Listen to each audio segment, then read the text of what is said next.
Welcome back to another episode. Today's topic is negotiation, but in particular, what would life be like without negotiation? Now, that's a pretty big pill to swallow. If you're not familiar with what negotiation is what we all do each and every day. When you communicate, that's a form of negotiation. When you tell someone what you want or tell the world what you want, that's a form of negotiation. And how you interact with people, the world, and doing anything is a form of negotiation. So, what would life be like if you did not negotiate? And going along with that, if you weren't good at negotiation, what would life actually feel like? So, bear with me as I'm pulling up my notes here. But the first thing I want to say with that is if you had life without negotiation, you would never establish your position or your status in any situation. So think about that. You can never get your point across. You can never establish your position or your status because you will never work to actually do that. That's what negotiation actually allows you to do. So odds are you're doing that already. And even if you're not doing the best job at it, you still have that within your toolkit. So odds are, you may want to get better at that. You may want to practice, but life without negotiation, you wouldn't even be able to do that. So that was one really tough sticking point. Another one was you would essentially be saying yes to everyone and no to yourself. So I'm not sure if anyone's in a position to do that right now, but if you say yes to everyone, because let's say you're the yes person, you never want to upset or displease anyone, but you say no to yourself. If you say yes to too many people, it's like saying no to yourself because you're not giving enough time to yourself. So life without negotiation can also put you in that hole, that rut. That's not a really good place to be. So you have to know when to say yes, and you also have to know when to say no. And if you don't, that's something you need to practice. Next up, you would not have an ability to communicate. You would actually have an inability to communicate. So if you find yourself being challenged with communication just for the fact that when you're looking to share information, if folks don't understand you, or if you're not able to easily get your point across, that's something you need to practice. But practice that, and odds are you're going to get better at it.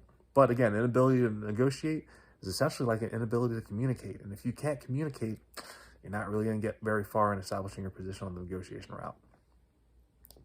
Next, life without negotiation means you would accept life as it comes to you, no questions asked.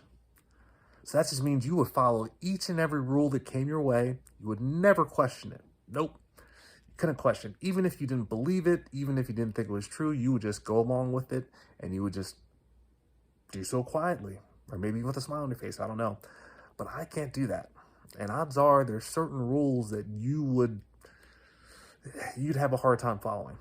So for the very fact of that being the case, you don't really want to have to deal with that. You want to be able to ask questions. If you ask questions, you're negotiating, and you shouldn't be afraid to ask questions. Odds are life without negotiation would mean being taken advantage of in every situation and every encounter you would ever come across. So every time someone asks you to do something, that's the whole yes component. If you just kept saying yes to everyone, you'd be in a rough situation. Folks would just take advantage of you like something fierce. And that's nowhere to be. So again, negotiate. So negotiation is a really, really important factor. And if you're not using it to the best of your ability, well, that can be a problem. Also, two other points I had for that is never going after what you really want. If you don't know how to negotiate, you don't know how to establish your position or what you want, and you're never living life as yourself. Why? Because you can never get or express who you truly are because you do that when you negotiate. So think about that. If you're being suppressed as far as your negotiation, you're never stepping up and being your true self. Because if you can never share what those ideas are or that feedback, how would you ever claim that you're in your own shell, that you're living your own life, probably living someone else's life? So knowing that and seeing that and recognizing that, it goes to say that since negotiation is a part of your everyday life, you should be getting better at it every day. And in order to do that, you actually have to practice negotiation. So the various skills and everything, as far as what you want to learn and what you want to do, I have available on one of the sites that I do manage and work on with my daughter. It's called Negotiating with the Tooth Fairy. So definitely check that out.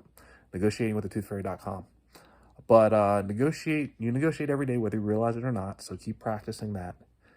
Kids are the most persistent negotiators. You can already tell that because they have nothing to lose. They can ask you over and over and over again.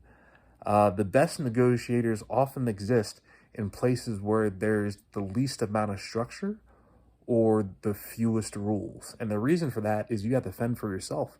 In the wild, you don't really kind of have a lot of rules. You got to kind of make them as you go. So you have to negotiate that environment, and sometimes you got to be a little bit ruthless in order to make that happen. When you stop questioning the rules in society, you're less likely to negotiate. So that's really a important sticking point. You had to be willing to ask questions. You had to be willing to stand up and say something. That's all a part of negotiation. So your beliefs are something that should be a strong foundation for you, and you need to be able to speak up when you see that something is not fitting with what your view of the world is. You need to be able to express yourself with that. So is negotiation an important part of your life? Yes. So don't take it lightly, and don't let anyone take it from you. Make sure you're expressing yourself, making sure you're negotiating, establishing your position, because if you don't do that, you can never be your true self, and you only get one life. So why live in someone else's shadow in doing so? So appreciate you taking in this lesson. And again, more information, more content's out there. So feel free to tune in, negotiatingwiththetoothfairy.com, if you want to see some of the lessons that I teach my daughter about negotiation. But until next clip, bye.